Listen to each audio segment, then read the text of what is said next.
আল্লাহ রসুল জুমার নামাজ পড়াইতেন খেজুর গাছের উপরে পিঠ লাগায়া। ওই সময় মেম্বর ছিল না, কে জানি কোত্থেকে মেম্বরের প্রযুক্তি শিখা আসছে। আইসা বলছে, ইয়া রাসূলুল্লাহ মেম্বর বানায়া দেই। আর কতদিন দাঁড়ায় দাঁড়ায় খুতবা দিবেন? মেম্বরে উঠবেন, বসবেন, খুতবা দিবেন।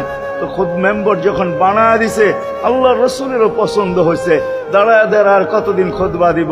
মেম্বরে পা রাখতে দেরি, শুকনা খেজুর গাছ বাচ্চার মতো কানতে দেরি করে নাই। শুধু কাঁদে নাই, সে তো বলতেও ছিল মনে হয় আমার কাছে যে শুধু কাঁদে নাই, বিলাপ করতেছিল সে। কোত্থেকে এই ব্যক্তি আসলো, সে কোত্থেকে মেম্বরের প্রযুক্তি পাইল, আর মেম্বরই বা কোত্থেকে বানাইলো, আমাকে বঞ্চিত করলো তো করলো কেন?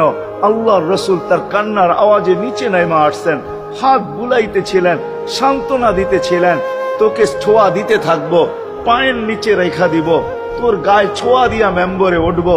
আল্লাহর রসুল শান্ত করতে পারেন নাই। সর্বশেষ যখন বলছেন, তোকে জান্নাতে নিয়ে যাব, তুই দুনিয়া আমাকে খেজুর খাওয়াইতে পারিস না, জান্নাতে নিয়ে যাব, তুই জান্নাতে খেজুর দিবি, আমি মন ভরা খাবো। তখন যে তার কান্না ঠান্ডা হয়েছে। মেরে দোস্ত, যার ছোঁয়া লাগলে ভাগ্য খোলে, আবু তালেব তো বুকে ঘুমাই, মুহাম্মদুর রাসূলুল্লাহ তো আবু তালেবের বুকে ঘুমাইতেন। শুধু ছোঁয়া না, যাকে কাছের থেকে দেখলে ভাগ্য খোলে। আল্লাহ রসুল ঘুমায় আছে, জাবের রাদিয়াল্লাহু তাআলা আনহু পাহারা দিতেছেন। দূরের থেকে একটা গাছ মানুষের মতো হাঁটতে হাঁটতে আসতেছিল, মাথার কাছে দাঁড়াইছে। দীর্ঘক্ষণ দাঁড়ানোর পরে চলে যায় নিজের গায়ে জায়গায় লেগে গেছে।